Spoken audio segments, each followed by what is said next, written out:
Tammy Duckworth didn't raise her voice, she raised the facts, and in under 2 minutes, she exposed why Pete Hegseth may be one of the most dangerous failures ever to sit at the Pentagon.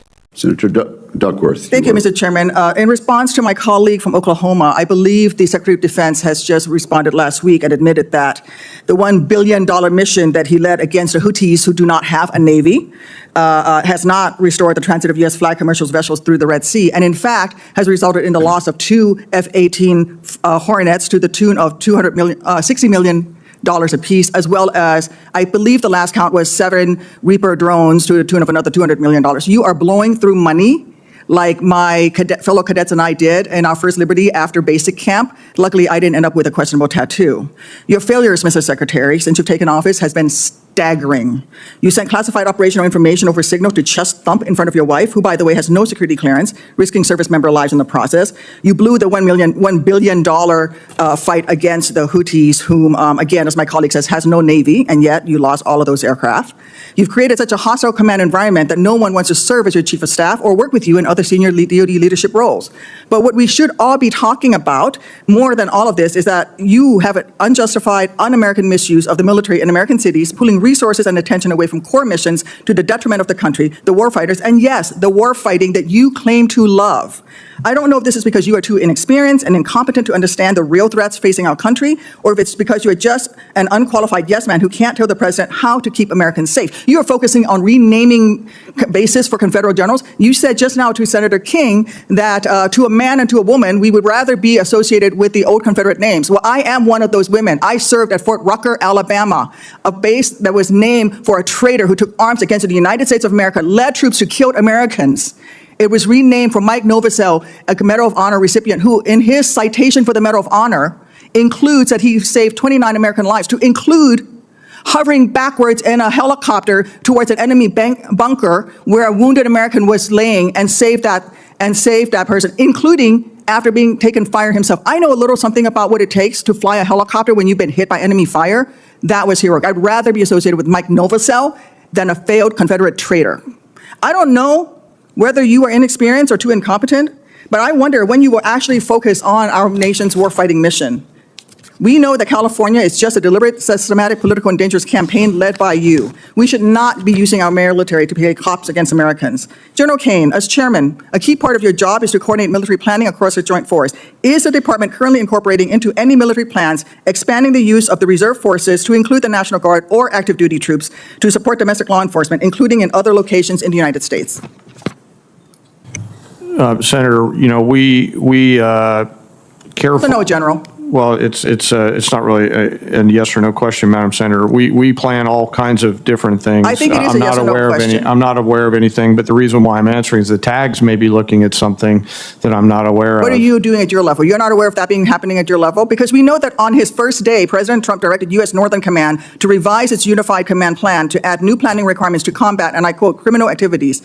A series of follow-up executive orders continue to redirect DoD priorities to supporting domestic law enforcement, including one in April that tells DoD, and I quote, use national security assets for law and order. In other words, do law enforcement's job. I'd like to enter these executive orders into the record, Mr. Chairman.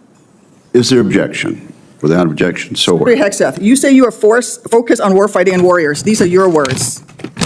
Yet you are diverting untold DoD resources and attention to fundamentally non-military mission of domestic policing. Across the country, we have qualified police officers who are trained for that mission. They know those streets better than the Marines you deploy to Los Angeles, who normally focus on the Indo-Pacific. And you recently approved 700 more troops in 3 other states to do admin and logistics works for ICE.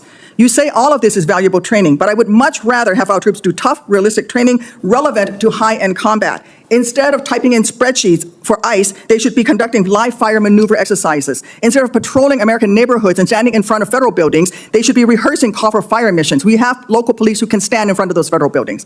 And the list of distractions goes on. You are encouraging the DoD workforce to go work for DHS in increasing numbers. You're pulling the military away from facing foreign enemies who literally say things like death to America. And you're putting troops with weapons aimed at Americans. Mr. Secretary, let the military get back to its real job. Stop forcing them to do DHSs. And if you want to be the DHS secretary, maybe you can apply for that job when you're fired from this one due to your incompetence. What you're watching here is not theatrics. It's accountability in its purest form. Tammy Duckworth, a combat veteran who lost her legs serving this country, looked the Secretary of Defense in the eye and dismantled his record piece by piece with facts he could not deny. This wasn't about ideology. It was about competence, credibility, and the reckless misuse of American power. Duckworth laid out how a billion-dollar military operation against the Houthis failed to accomplish its stated goal, failed to secure U.S. commercial shipping in the Red Sea, and instead resulted in the loss of American aircraft and drones worth hundreds of millions of dollars. That's not strength, that's waste, that's poor leadership, and that's American taxpayers footing the bill for failure. Then she went further, exposing behavior that should alarm anyone who claims to support the troops. Classified operational information sent over unsecured messaging, allegedly shared in front of people without clearance, putting service members' lives at risk. A hostile command environment so toxic that senior leaders refuse to work under him. These aren't rumors, these are patterns, and patterns like this get people killed. But the most chilling part of Duckworth's takedown wasn't foreign policy, it was domestic. She made it clear that under Pete Hegseth, the Department of Defense is being dragged away from its core mission of defending the nation and pushed into political enforcement at home. Troops trained for high-end combat are being used for administrative work for ICE.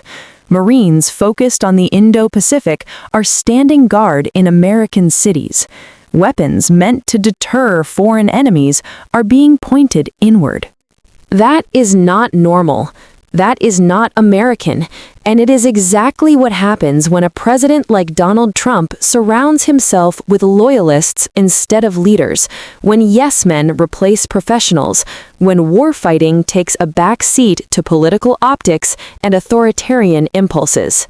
Duckworth also shattered the hollow culture war distractions being pushed from the top. While real threats grow overseas, this defense secretary is obsessed with renaming bases back to Confederate traitors.